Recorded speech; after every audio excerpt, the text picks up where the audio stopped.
In this video, I'm going to tell you a Bigfoot story that's always fascinated me, and honestly, it kind of unsettled me too.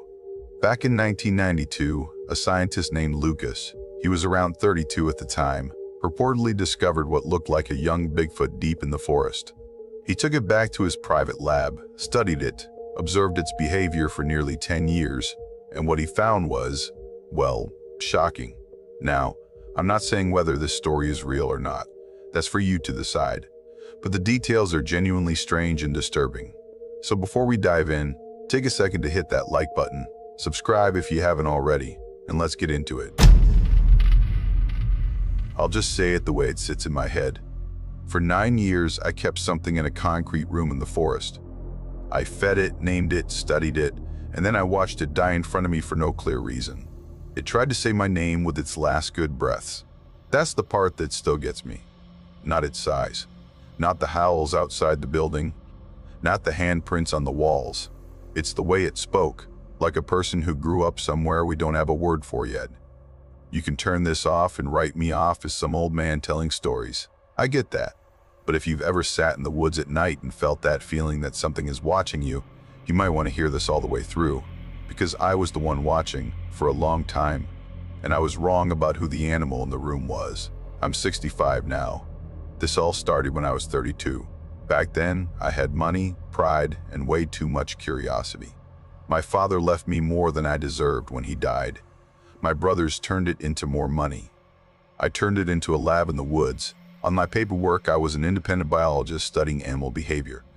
In practice, I was a rich idiot with a private research site buried in the Cascades, playing with traps and cameras and calling it science.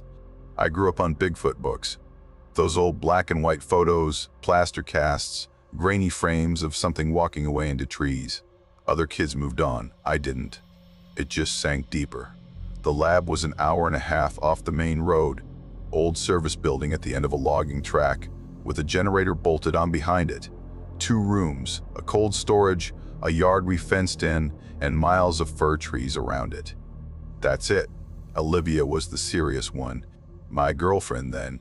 She worked part-time for a government wildlife department. Real job, real credentials. She did population surveys, disease work, that kind of thing. She came up on weekends and some evenings. Said she came for me. I think the truth is she came for the forest more than me. I was just the idiot with the keys. That's the setup. That's all you need. A man with money and an obsession. A woman who still believed in rules. And a building in the middle of thousands of acres of trees where no one ever came, unless we asked them to. Now I'll tell you what I did with that. It started with a broken camera. Late summer, 1992. Hot day, damp air, forest smell thick. We had motion cameras rigged on a game trail where we'd been tracking cougars. One of them went dead. Whole unit just stopped pinging. I walked out there alone to fix it. That's the boring part. Boots on wet soil, mosquitoes, the usual. Halfway there, I heard footsteps on the trail ahead of me. 2-footed. Light, but not human light. You learn the difference. Deer have that 4-step rhythm. People have another. This was in between. I stopped. It stopped. I stepped off the trail and crouched behind a fallen log. I remember my heart going fast, but not from fear. From that stupid kid in me saying, maybe this is it. Leaves moved up ahead. Salal bushes shook. Something stepped out onto the trail. It was not a giant. It was small. The size of a human kid, 4 feet, maybe a bit more. Covered in dark brown hair, longer on the arms and shoulders, patchy on the chest. The face, that's where my brain slid. Too flat for a chimp. Too forward for a person. Nose, brow, jaw, all wrong and all right at the same time. The eyes were deep and dark and wary, and they were not empty. It walked like it expected to be hit. It sniffed the air, turned its head slowly, listening, hands flexing. It wasn't clumsy. It moved like it knew every stick and stone on that trail already. My first real thought was, someone dumped a lab animal out here. Then it bent down and sniffed the spot where my boot had been 10 seconds earlier. It froze. Its head came up. It looked around like a kid who suddenly realizes he's lost. That's when it said something. Soft. 3 syllables. It sounded like Samari or Sumari. Quiet but shaped. Not a bark, not a grunt, something closer to a word. I felt something in my chest, click. You know that feeling when a picture comes into focus? It was like that. I stood up without thinking. The thing whipped around and saw me. We looked at each other full on. Whatever was in its eyes in that moment, it wasn't the flat look you get from a deer. "Hey," I said, like it was a kid in a parking lot. "Hey, it's okay." It stepped back. Wide eyes, breath fast. It didn't scream, it didn't bolt. It just watched me, like it was waiting to see what kind of thing I was. There is a version of my life where I walk away right there. I don't live in that version. I carried a tranquilizer rifle when I went out. Standard in that kind of work. We'd use it on bears sometimes if we had to move them. The thought came through clear and ugly. If you let this go, you will never see it again. You'll be another story online. Or you can be the one who finally knows. I pulled the rifle up slow. I told myself I was doing it gently, kindly, for knowledge. That's the lie we use when we want something. The dart hit it high on the thigh. It let out this sharp, shocked cry, grabbed at the dart, pulled it out, threw it, tried to run. Made it a few steps and went down on its side. Legs kicking, then slower, then still. I was on it in seconds. It was heavy, dense. Up close, the hair smelled like wet dirt and sweat. The skin underneath, where I checked its pulse, was warm and pink. The fingers that had grabbed at the dart were long, with blunt nails that looked too much like mine. It was breathing, sedated, heart fast but steady. I knew, standing there in the damp ferns with that thing at my feet, that I had just done something I couldn't undo. I radioed Olivia. She thought I was messing with her. "You tranquilized a what?" crackled through the speaker. "Just get the truck," I said. "Bring the stretcher. And the big cage." "I'm not joking," she cursed, but there was this little pause, like she heard something in my voice. When she pulled up and I showed her what was under the tarp, she didn't say anything for a few seconds. She just stared. It's one thing to read reports, another thing to look down at 4 feet of something that isn't supposed to exist, lying there breathing on your forest floor. "What did you do, Lucas?" she whispered. "We bring it in," I said. "We stabilize it. We find out what it is. We call someone," she said. "Who?" I asked. "Your supervisor." "Mine? They'll be up here with a van and a non-disclosure in an hour, and we'll never see it again. And whatever they do with it, we will have zero say." She knew I was right about that part. That's the awful thing. The only worse cage than mine is theirs. We loaded it into the truck. It slid around under the tarp once, and a hand flopped out, fingers splayed, then went limp again. On the drive back to the lab, every bump in the road felt like a step towards something I did not have the training or the right to handle. I drove anyway. Our lab was a joke for something like this. We cleared the old storage room. We had a steel kennel we sometimes used for larger animals. We reinforced it, chained it down, checked every bar twice. We put it in there, still sedated, IV line in, monitor on. I wrapped the restraints around its wrists and ankles with more care than I had ever given a human patient in my life. Up close, it got harder to pretend it was just some unknown primate.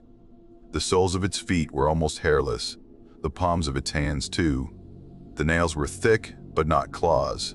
It had calluses in the same places you get them when you walk barefoot a lot. Skin tone under the hair was normal, too normal. It had a smell. Not bad, just alive. Earth, sweat, something musky. When it woke up, everything in the room changed. The eyes opened, focused fast. No long lag, no confused thrashing. It blinked, looked at the IV line, at the restraints, at me, at the fluorescent lights. It tested the straps gently. One wrist, the other, ankles. No wild pulling, just checking. "Hey," I said again because my brain had run out of better words. "You're okay." It made a noise in its throat, not a growl, more like someone warming up a note. Then the lips moved and that same word came out, clearer now. Sa, ma, rai, 3 beats, quiet but shaped. Olivia was behind me, arms folded so tight her knuckles were white. "You heard that," I said. "I heard it," she said. She sounded a little sick. I loosened the wrist straps. Stupid. Maybe, but it just watched me. No lunge, no grab. It lifted one hand, slow, and touched the tape on its arm where the IV went in. Then it reached out and touched my wrist. Light, testing. I can still feel that exact weight. Warm fingers. Slight tremble. Animals react. This thing, checked. That's the line I crossed that day. I stopped thinking about it and started thinking about him. We hadn't earned that, but that's what happened. People think the horror starts right away. It doesn't. Horror creeps. It lets you get bored first. Those first months, if you wrote them down without context, they'd read like any primate study. Food trials, sleep logs, stress tests. We tried meat first. Raw bacon, beef. He sniffed it, made a face like someone smelling rotten eggs, turned his head away, and pushed the tray aside with the back of his hand. We tried fruits and nuts, berries, apples, hazelnuts. That was different. He picked up a berry between finger and thumb, held it up to the light, sniffed it, then ate it. Chewed slow, swallowed, then reached for another.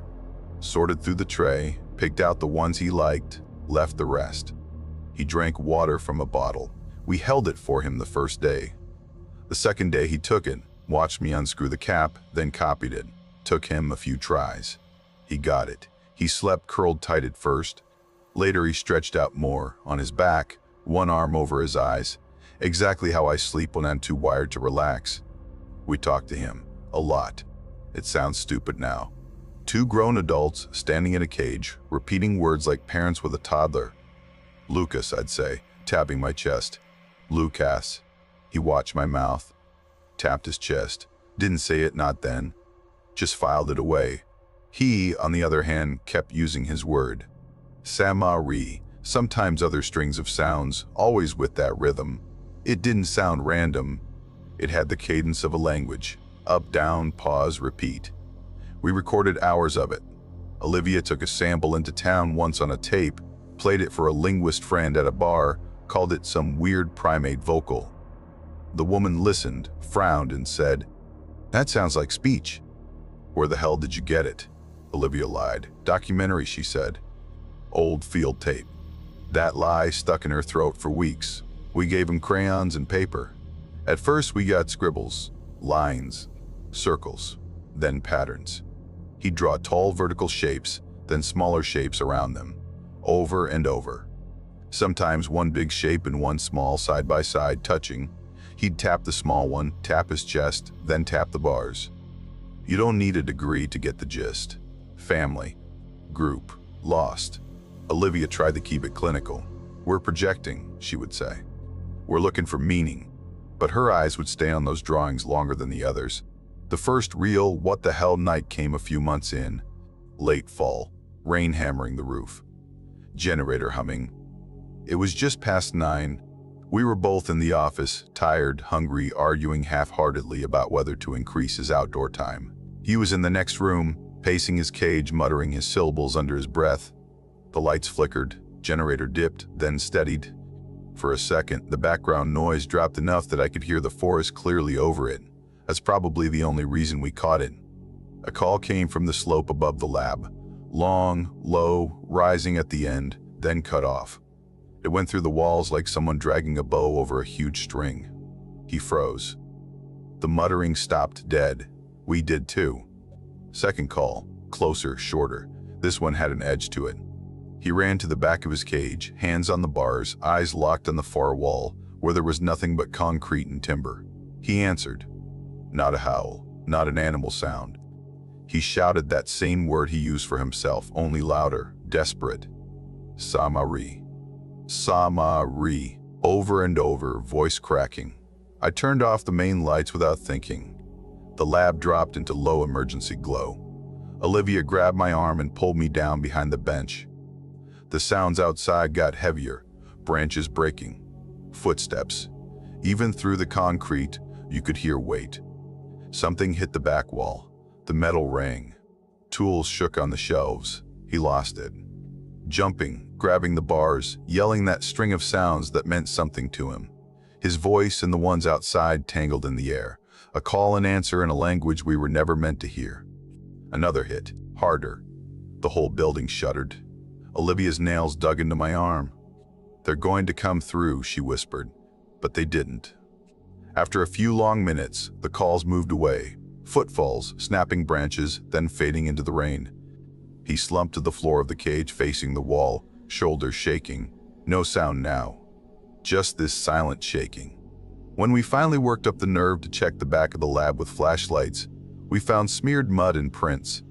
They weren't clean like in those fake photos, just long streaks where fingers had slid down the metal. Too big for a man, too high up to reach without a ladder. Below them, in the mud, barefoot tracks. Big, deep. That was the first night I realized we were on a clock. We had taken someone's kid. We reacted the way scared people with tools always do. We built thicker walls. We moved his cage away from the outer wall, added more locks, reinforced the foundations. We redid the yard, built a deeper enclosure system, and eventually dug that underground space for him. High ceiling, vents, trees, rocks, running water. We told ourselves we were doing it for his comfort. Part of it was that. The other part was that if something that big hit the wall again, we didn't want it to hit him.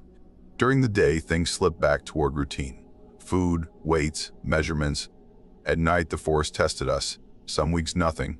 Some weeks, calls every other night, always from a distance, never close enough for us to see a full shape. We took him outside sometimes. Controlled, fenced yard, double gates. He never bolted for the trees. He'd walk the perimeter, sniff the air, look out between the boards. Sometimes he'd stand at one spot on the fence and stare into the woods for 10-15 minutes, breathing slow, like he was listening to something we couldn't hear. We did that stupid predator test too. I'm not going to leave it out. It matters.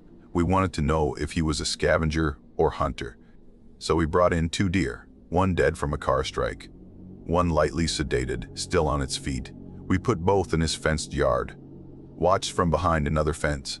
He went to the dead one first, sniffed it, made this disgusted face like when he'd smelled the raw bacon, took a step back, then he saw the live one.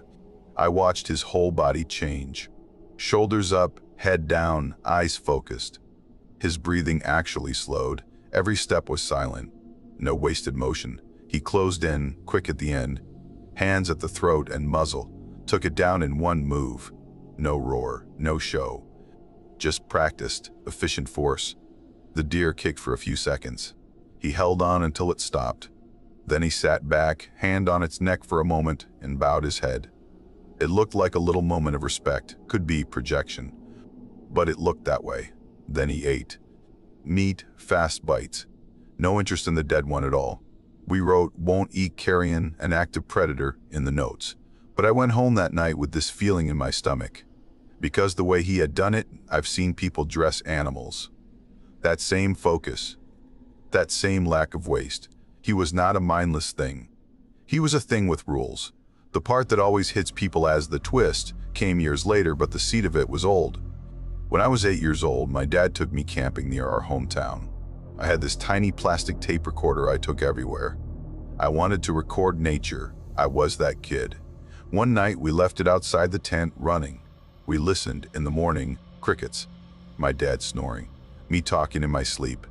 We laughed and taped over it with music later, or I thought we did. After I brought Samari in, the word he used kept needling me, Samari. The way he said it sounded so familiar. Not from books, from somewhere lower in my brain. I shrugged it off. Then, in 1998, my mother died and I went back to clear out her house.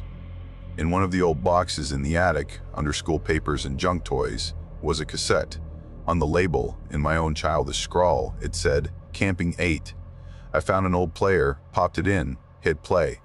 Terrible hiss, wind, a few cricket sounds, my dad coughing, little me whispering to himself. I almost turned it off.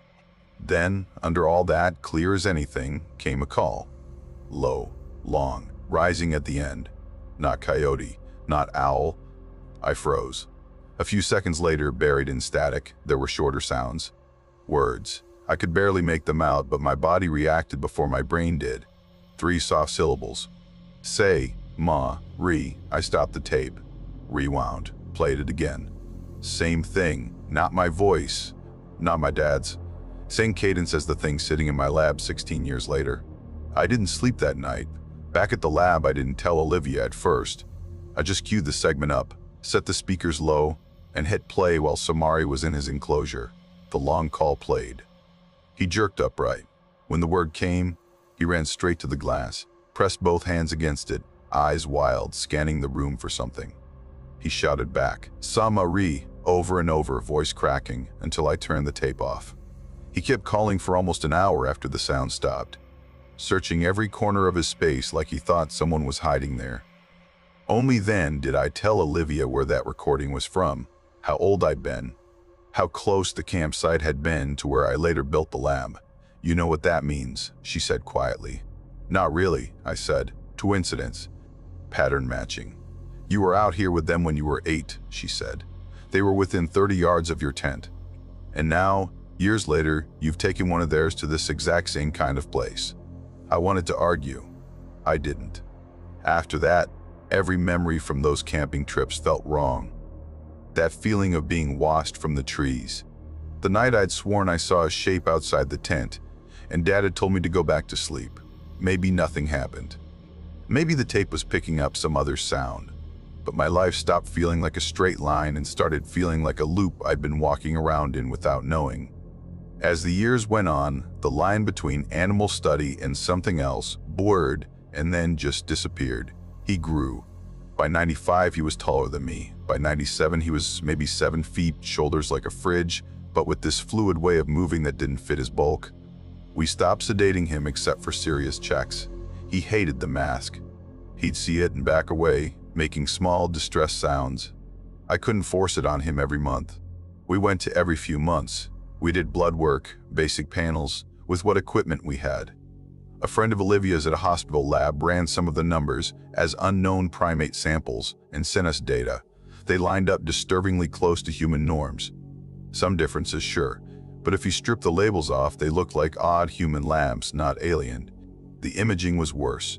We got him into a hospital scanner one night with favors and lies. Large injured primate from a zoo was the story. Out of hours, no questions, cash. On the screen, his skeleton looked like a human skeleton in a funhouse mirror. Everything beefed up a bit. Some angles different. Skull thicker, brow heavier, but the layout was us. Even the fine details. Tiny marks on the joints from walking upright. Spinal shape. Hip angles. Standing in that cold room looking at that glowing outline, I had this moment where I felt like I was looking at a cousin at a family reunion nobody told me about. "He's us," I said. Olivia just stared at the screen. "He's close," she said. "Too close. We copied those scans and hid them. Never attached names, never uploaded, never shared." I wish I could say that was because we were noble and wanted to protect him. The truth is, part of it was that and part of it was simple fear. People don't handle that kind of data well. Governments handle it even worse. Not everything about him was gentle. He had a temper, and I have one too. Once, during a long day where nothing went right, I snapped at him, raised my voice, stepped too close to the glass. He flinched, eyes going flat, and grabbed the nearest thing to hand, a metal bowl, and threw it straight at my head. It hit the glass at eye level hard enough to crack it. Then, just as quickly, he backed into the corner, breathing fast, making this low, guilty sound. He wouldn't look at me for hours. We learned his warning signs after that. The way his jaw would clench, nostrils flare. The way his hands would curl. When we saw that, we backed off. Gave him space. There were times I heard him crying. That's the only word that fits. Late at night, with the cameras on, he'd sit with his arms around his knees, rocking slightly, making a soft, broken sound. Sometimes he'd talk in that other language between those sounds. Voice low, not calling. Just talking. You walk past a door and hear someone praying. You know you're not supposed to be listening. That's what it felt like. We played him human voices sometimes. Different languages, songs, tribal chants, pop music. He didn't care about most of it, but one old recording, some chant from a remote place, made him sit up. The rhythm hit him. He made his own sounds along with it, matched the beats like he recognized something. We never figured out why. He picked up more English than we expected. Simple words at first: water, food, out, then names. Lucas, OV for Olivia. Once, I cut my hand badly on a piece of metal. Blood everywhere. I swore out loud without thinking. Shit. He was watching. Saw the blood, saw my face, saw my mouth. He said softly afterwards. Not angry. just echoing. First really clear word he ever said out of nowhere, and it was a swear. That felt about right for living with me. More worrying were the times he seemed to be talking to someone who wasn't there. On some of the tapes, especially in the last few years, he'd sit in his enclosure and talk fast, with pauses, like a phone call. No other voice on the audio. Just him. He'd pause like he was listening, then answer. Sometimes he'd slip our words in there. Out. Home. Cold. Lucas. It might have been nothing but his brain trying to fill the silence. But I can tell you this. The first time I watched that footage with the sound up, the hair on my arms stood up. He almost died before he died. Around 2000, we took him up to a rocky ridge near the lab. We hadn't been giving him much outdoor time. Too risky. Too many signs of others in the area. But he was restless. It was a clear, cold evening. We took the chance. There was a short cliff there, 20 feet down to a slope of loose rock and dirt. We'd been careful around it for years. He had too. He was usually sure-footed.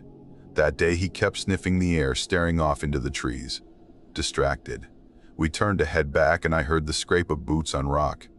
I turned just in time to see his feet go out from under him. He went over the edge. No scream. Just this grunt and the sound of a lot of weight hitting rock. We slid down after him, half on our backs. He lay twisted, leg at a wrong angle, breathing shallow, eyes half open. "Stay with me," I said, "because that's what you say." His mouth moved. "Lou, Cass." We got him back with ropes in sheer panic. Sedated him. Scanned him. Broken femur, cracked ribs, small skull fracture. We set what we could. He healed, limped for a while. Never quite walked the same again, but he adapted. Those scans with his bones lit up alongside the old ones we had pushed me past the line. Any doubt that he was a branch near ours on the tree was gone. After the fall, he was different in another way. More focused on home. He started drawing rough maps on the floor, lines, circles, marks. One central area, lines leading outward, marks along them, one mark with a heavy X over it. When he realized I was watching, he wiped part of it away like a kid caught doing something forbidden. Then he grabbed my wrist and looked straight at me. "Home," he said. Very clear. "You want to go home," I said. He nodded once. Slow. That was the first time I really understood that in his head, this was not his life. This was a pause. A wrong turn. He wasn't our subject. He was a person in the wrong room. I did nothing with that insight for too long. 2001 felt wrong from the start. Olivia was done. With the lab, with me, with all of it. She said it in a tired way, not angry. "We crossed all the lines, Lucas. We just kept going. I don't know how to walk this back. I don't want to be standing next to you when it catches up." We argued. We made up. We didn't fix anything. Outside, the activity picked up. More calls. More rocks hitting the building. Tracks closer to the fence. One night, something walked the perimeter, heavy feet in the wet leaves, breathing loud enough we could hear it over the generator. Inside, Samari started to drift. He ate less some days, more others. Sat for long periods, staring at one corner of his enclosure, the spot where the wall met the ceiling. Smiled sometimes like he was listening to a joke, frowned other times, talked under his breath more. We checked his vitals. All normal. We repeated blood work. Nothing obvious. No fever. No infection we could see. The night he died, the sky was clear. I remember that. No storm. Just cold stars over black trees. October 17th, 2001. He ate well that day. Berries, some cooked meat, nuts. Drank water. Walked his circuit. Drew half a map and then smeared it out. Around 9, he curled up in his usual spot near the back wall. Camera showed him shift a few times, scratch his shoulder, yawn. Around 10, the forest went quiet. I have to stress this. It didn't fade. It cut. 1 second, the usual chorus of frogs and insects. The next second, nothing. Like someone muted the world. I stepped outside to check the generator, thinking it had maybe thrown a belt, and that's why it sounded so clear. The air felt heavy, but the sky was cloudless. Off in the distance, I heard one sound. A low call. Not long like before.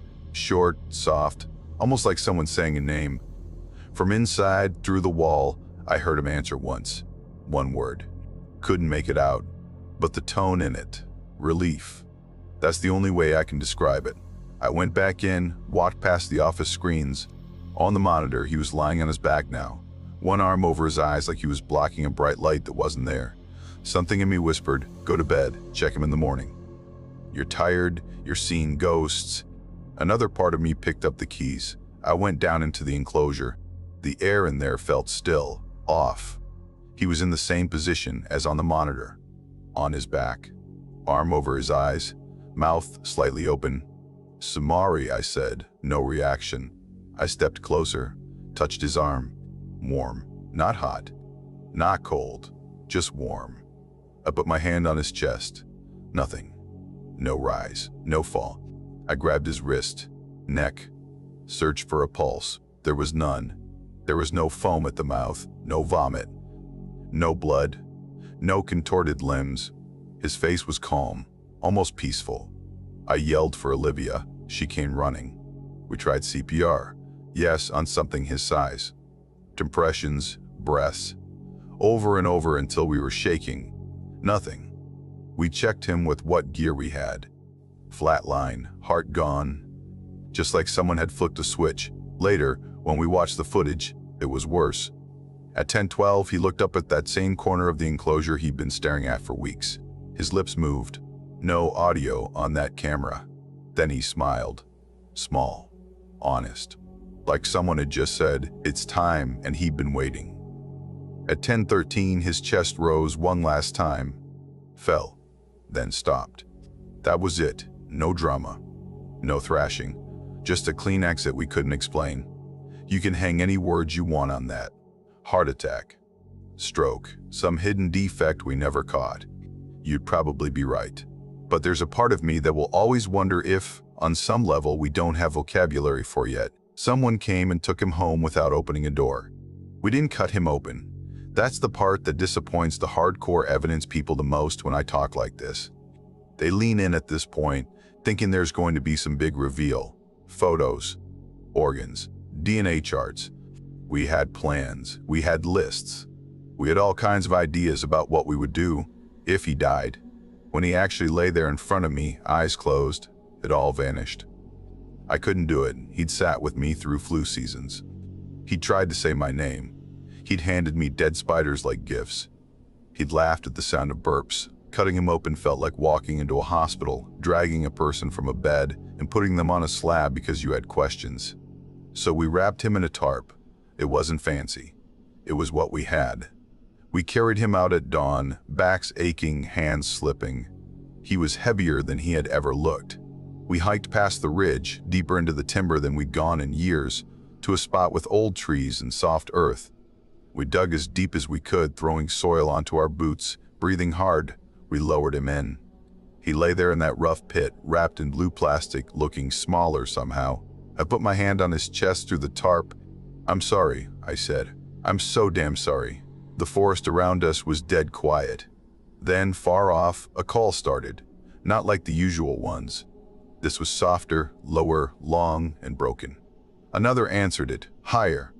They moved around us, never close enough to see, just voices slipping between the trunks. It felt like being in a church where you don't know the language, but you know a funeral is happening. We covered him fast after that. Soil, leaves, branches. No marker, no stone. If someone needed to find him, they didn't need our help. If humans came nosing around, I didn't want them to find anything. Walking back to the lab, I had the solid sense of being watched. Not hate. Not rage. Just watching. At the tree line I turned once. Nothing there but trees. One branch moving against the still air. Maybe that was just wind. Maybe it wasn't. You know how this part goes in stories. The breakup. The guilt. The drinking. The decline. Most of it is not worth your time. Olivia left that winter, not with a slam, with a long sigh. She packed slowly, took what was hers, left what wasn't. Before she drove away, she asked one last time, "Are you going to tell anyone?" she said. About him. About all of it. And then what? I said. Feds, military, TV crews, hunters.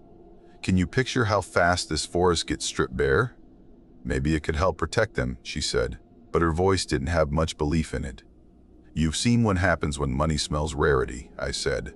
"He died in a cage because I thought I had the right to keep him. I'm not handing the rest of them over to people with bigger cages." She didn't argue. She kissed my cheek. "You loved him," she said, "and you hurt him. You hurt yourself too. I can't watch you do more of that." Then she was gone. I shut down the lab, sold some equipment, let the building rot. A few years later, vandals finished what the weather started. The forest is taking it back now. For a while, I kept everything. Tapes, notes, drawings, blood slides, hair samples, copies of scans, all locked in boxes. Then one night, around 10 years ago, I dragged a steel drum into the yard behind my house, poured in lighter fluid, and burned most of it. Pages curled. Ink turned to black snow. Plastic warped and spat. The smoke smelled like history. Why? Because I finally believed myself when I said this. If this ever becomes common knowledge in the way people want it, the YouTube slideshows, the late-night news, the press conferences, it will be the end of them. You'll have a few years of wonder, then fear, then guns and traps and drills in the hillside. People with no respect marching in with contracts and rifles. I won't be the one who opens that door. So I'm here, talking, unverified, with no neat proof, just a handful of stories and a voice that still shakes when I say his name. If that makes it easier to dismiss, good. Safer for them, safer for all of us, honestly. You're probably wondering if I ever went back. I did. Not to the lab. That place is poison to me. I go past it, up through the trees, to the spot where we buried him. I can still find it. The ground there has sunk just enough. The moss is thicker. The trees around it have grown tall, but there's this little open patch, like they're giving that bit of earth some space. I stand there and I listen. Most of the time, it's just wind, birds, the creak of old trunks.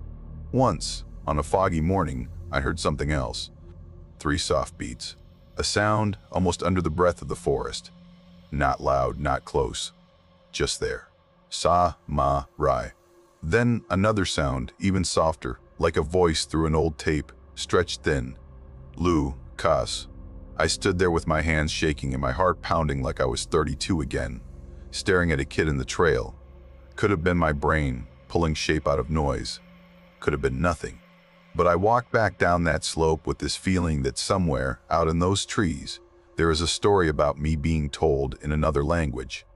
The story of the man who took one of them, kept him in a bright box, tried to teach him words, almost learned something important, and then lost him. Maybe there's a lesson in there. I don't know. I'm not going to pretend I came out of this wise.